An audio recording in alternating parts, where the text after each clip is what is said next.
Hello everyone, welcome to my YouTube channel. दोस्तों, स्वागत है आपका एक नई वीडियो में। इस वीडियो में हम प्रैक्टिस करने वाले हैं साइंस के क्वेश्चंस। और ये क्वेश्चंस मैंने कंपाइल करे हैं DSSB के नेचुरल साइंस के जो पिछले सालों में पेपर हुए हैं, उनके कुछ क्वेश्चंस जो इम्पोर्टेंट है। ठीक है, एक टॉपिक को कवर करना एक अलग बात है, लेकिन टॉपिक कवर करने के बाद क्वेश्चंस की प्रैक्टिस करना भी काफ़ी ज़रूरी है। हमें ये पता होना चाहिए कि प्रीवियस ईयर्स में किस किस तरह के क्वेश्चन हमसे पूछे गए हैं, हम पढ़ रहे हैं क्या, उनमें से क्वेश्चन आ भी रहे हैं। तो एक स्मार्ट वर्क करना हार्ड वर्क के साथ काफ़ी ज़रूरी हो जाता है। 20 से 22 क्वेश्चन मैंने इस वीडियो में डाले हैं। चेक करना वो क्वेश्चन आपको आते हैं, कहाँ स्टैंड करते हो। और काफ़ी रिसोर्सेज मिल जाएंगे आपको यूट्यूब पे साइंस के, लेकिन क्वेश्चंस भी करना काफ़ी ज़रूरी है। तो क्वेश्चंस मैं इस वीडियो में करा रही हूँ। अगर आपको NCERT का कोई टॉपिक करने हैं या फिर फिज़िक्स पढ़ना है तो मेरे चैनल को आप विज़िट कर सकते हैं। मैंने प्लेलिस्ट बनाई है, हिंदी की कुछ वीडियोज़ भी डाली हैं, तो एक बार चेक ज़रूर करना। तो वीडियो लंबी ना बने तो शुरू करते हैं आज की इस वीडियो को। ठीक है, फर्स्ट क्वेश्चन है हमारे पास, up to what percentage of methane is content biogas. तो बायोगैस में 75% तक हमारी जो मीथेन होती है वो है। केमिस्ट्री इन एवरीडे लाइफ, ये चैप्टर काफ़ी इंपॉर्टेंट है। यहाँ से बहुत सारे क्वेश्चंस आते हैं, करीबन 2 या 3 क्वेश्चंस आपको हर पेपर में यहाँ से ज़रूर मिल जाएंगे। इजी चैप्टर होता है, चीज़ें याद रखनी होती हैं बस। तो अगर एक टॉपिक जो काफ़ी इजी है वो कवर करने पे आपको 2 से 3 नंबर एक एग्ज़ाम में मिल रहे हैं तो काफ़ी इंपॉर्टेंट हो जाता है वो टॉपिक। तो प्लीज़ देख लेना एक बार। नेक्स्ट क्वेश्चन है हमारे पास, which one of the following are type of forces in nature. तो इसका ऑप्शन है हमारे पास ग्रेविटेशनल, इलेक्ट्रोमैग्नेटिक, न्यूक्लियर और वीक। ठीक है, तो फर्स्ट 3 तो हमें ऐसा लगेगा कि हमने देख रखे, तो ये तो टाइप ऑफ फोर्सेज में आते हैं।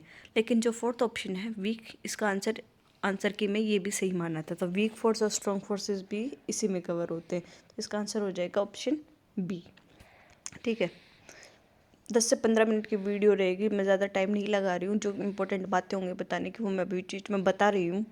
10 से 15 मिनट की वीडियो देखने पर अगर आपका ऐसा कॉन्फिडेंस बूस्ट होता है कि हाँ ये क्वेश्चन सब में आता है, प्रीवियस ईयर्स में ऐसे क्वेश्चन पूछे गए और ऐसे क्वेश्चन हम कर पा रहे हैं, तो काफ़ी हेल्पफुल रहेगी आपके लिए वीडियो।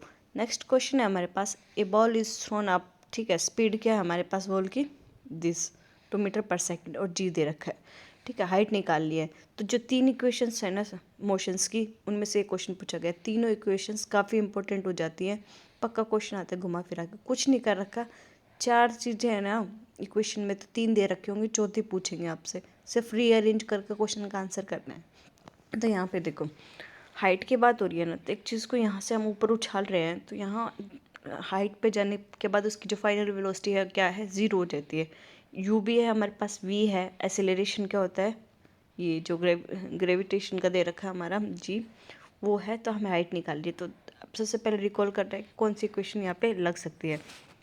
तो इस पे लगेगी v square minus u square upon 2as वाली इक्वेशन। ठीक है, तो वी स्क्वेयर तो क्या हो जाएगी 0, यू स्क्वेयर की जगह क्या हो जाएगा 2 का स्क्वायर 4 अपॉन 2 इंटू एसेलरेशन क्या है 10, और यहाँ पे s मतलब हाइट आ जाएगी हमारे पास। तो आंसर क्या हो जाएगा C। ठीक है, नेक्स्ट है, a man walks with speed 8 and 9। Average speed निकाले दोनों का सम करके।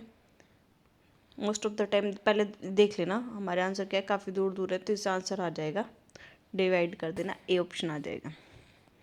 नेक्स्ट है, what does the centre of curvature of the concave mirror. ठीक है, कॉनकेव और कन्वेक्स मिरर में जिसको कन्फ्यूजन होती है, तो मैंने जो ट्रिक से याद कर रखा है वो ये है, कॉनकेव। केव का मतलब होता है गुफाएं। तो ऐसे जैसे गुफा के जैसे ऐसे बनेगा ना, ऐसे जैसे गुफा बनी हुई है, तो वो क्या होता है हमारा कॉनकेव मिरर होता है। ठीक है, तो अब कॉनकेव मिरर ऐसा होता है, तो इसका सेंटर ऑफ कर्वेचर ऑब्वियसली इसके फ्रंट में होगा यहाँ पे कहीं। तो इसका आंसर क्या हो जाएगा, option B, in front of the mirror.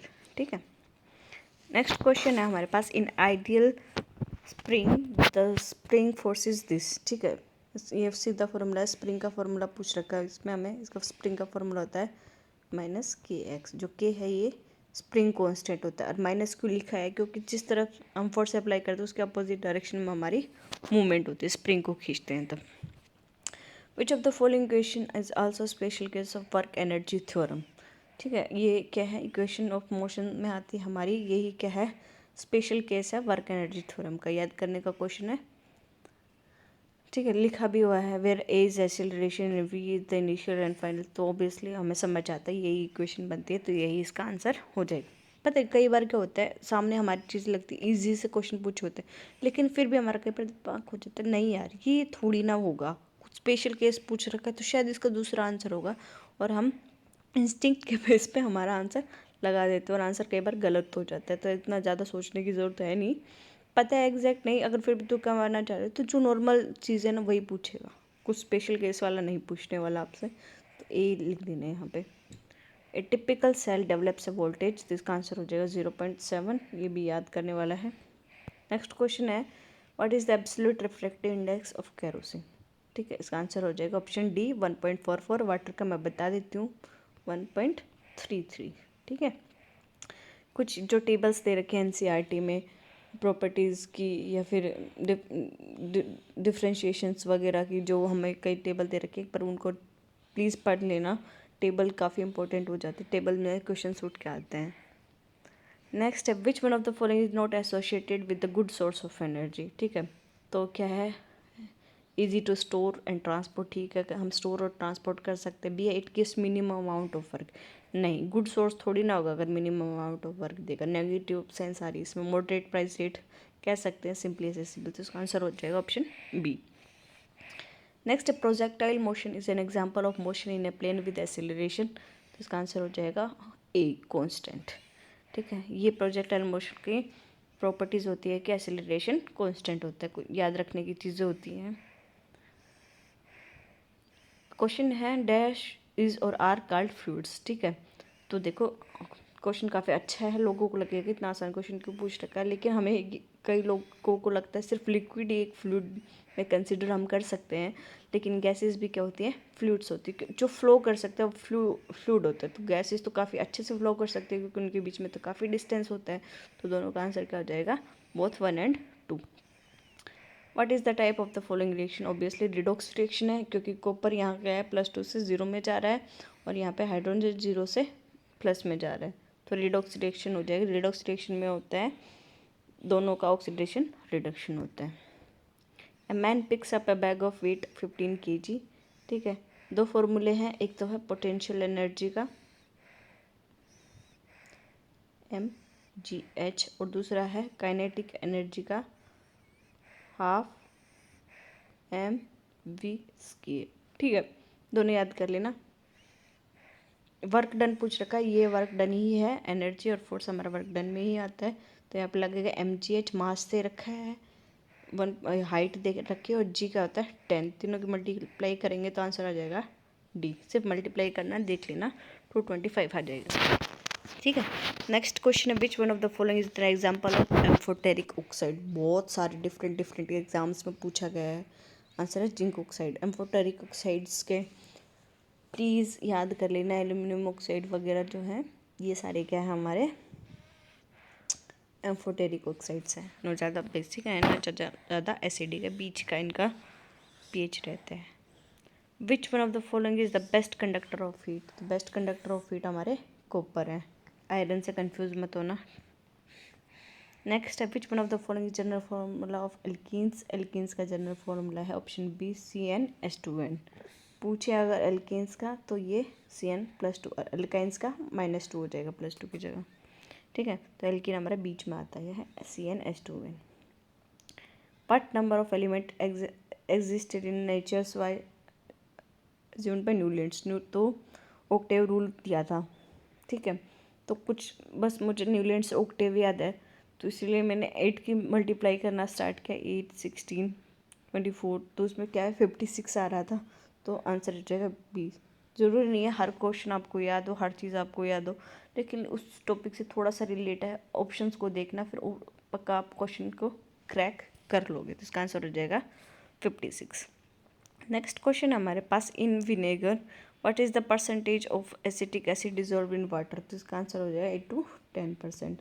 ये भी याद करने के क्वेश्चन है, अगर एग्जैक्ट टर्म तुम्हें पता हो तो ये क्वेश्चन का आंसर करना, वरना आंसर करने की कोई ज़रूरत नहीं है, नेगेटिव मार्क करा लोगे। कंपटीशन बहुत ज़्यादा है, एक सीट पे हज़ार बच्चों का कंपटीशन है, एक नेगेटिव मार्किंग क्वेश्चन, एक नंबर तो लेके ही जाएगी, बाकी जो क्वेश्चन सही है उसको भी गलत करा देगी, तो बहुत रिस्की हो जाएगा। आता है तो करो वरना छोड़ दो। What is the colour of the white silver chloride when it is placed in direct sunlight? एक चीज़ तो पक्का गांठ बांध लो, सिल्वर का कभी भी कुछ कलर वगैरह से रिलेटेड आए ना तो हमेशा इसका आंसर ग्रे होगा, ठीक है, ध्यान रख लेना। नेक्स्ट है what is the atomic radius of hydrogen? तो क्या है, पिकोमीटर में पूछा था 37 और वैसे पूछा था 0.37 nanometre.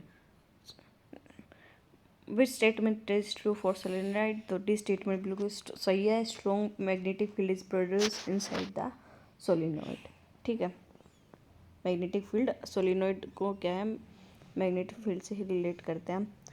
Which of the following graphs can be positively represent one dimensional motion of the particle? तो ये ऑप्शन बी हो जाएगा, ठीक है। Which of the following situation depicted by the given graph? ठीक है, इसका आंसर जो आंसर गिवन था वो गलत दे रखा था। तो देखो वेलोसिटी क्या घट रही है, तो क्या है धीरे धीरे स्पीड कम हो रही है, तो ऑब्वियसली आंसर होगा रिटार्डेशन का ही, ठीक है। या तो हमारा बी हो सकता है, सॉरी एक सेकेंड, हमारा आंसर या तो बी हो सकता है या फिर डी हो सकता है। अब देखो object is moving with uniform, ठीक है, तो यूनिफॉर्म है, नॉन यूनिफॉर्म होता तो कुछ ऐसा ही ऐसे, तो यहाँ पे आंसर हो जाएगा ऑप्शन डी, ठीक है। बिल्कुल स्ट्रेट लाइन आ रही तो मतलब चीज़ क्या है, यूनिफॉर्म है यहाँ पे। नेक्स्ट है 3 blocks of masses 3 kg 2 kg and 1 kg, ठीक है, contact with each other on the smooth horizontal surface as shown in the figure. Total force कितना है, 8 न्यूटन का है, ठीक है। और हमसे पूछा कितना है कि 2 kg के ब्लॉक पर कितना हमारा यहाँ पे फोर्स लगने वाला है। अब तो देखो टोटल, यहाँ पे देखो कैसे निकलेगा question, 3 kg 2 kg plus 1 kg, यहाँ पे क्या है मास है 3 to 5 और 6 kg। तो देखो 18 न्यूट है और ये क्या है mass into acceleration, total force कितना है 18 और टोटल मास हमारा कितना आ गया 6 kg। तो यहाँ से हम एसेलरेशन को निकाल लेंगे 18/6, तो कितना आंसर हो जाएगा 3। तो ए हमारा क्या हो जाएगा 3 हो जाएगा, ठीक है, ए हमारा 3 आ गया। अब यहाँ पे पूछा क्या है कि 2 kg पे कितना लगेगा फोर्स, तो मास कितना है 2 और एसेलरेशन कितना है 3 2 जा 6, तो इसका आंसर हो जाएगा 6 न्यूटन। तो ऑप्शन भी हमारा यहाँ पे हो जाएगा। अगर पूछ ले 3 kg तो 3 3 जा 9 आंसर हो जाता है, ठीक है। पहले टोटल एसेलरेशन निकालेंगे, फिर पर्टिकुलर जिस ब्लॉक का पूछ रखा है उससे उसमें ए की वैल्यू पुट करके वहाँ का फोर्स निकाल लेंगे। नेक्स्ट है 2 balls A and B of the same sizes are dropped from the top of a building, ठीक है। क्वेश्चन को ध्यान से पढ़ना। The mass of A is greater, A ज़्यादा भारी है, बी हल्की है। तो क्या है इसमें, which ball reaches the ground first? तो ऑब्वियसली जो भारी है वो जल्दी पहुंचेगी क्योंकि उसका मास ज़्यादा है। तो एम से यहाँ पे हम निकाल सकते हैं एम इंटू वी से, मास जिसका ज़्यादा वो जल्दी जाएगी, उसका क्या है मोमेंटम ज़्यादा हो जाएगा। तो इसका आंसर हो जाएगा बाल ए, ठीक है। Thank you. आज की वीडियो में इतने ही क्वेश्चन थे। एक दो वीडियो और लेके आऊँगी मैं जिसमें 20 से 22 क्वेश्चन फिर से होंगे। तो टॉपिक करने के साथ साथ उससे रिलेटेड हमें प्रैक्टिस भी ज़रूरी है। तो इस क्वेश्चन में मैंने मेनली केमिस्ट्री और फिजिक्स के क्वेश्चन कवर करे थे।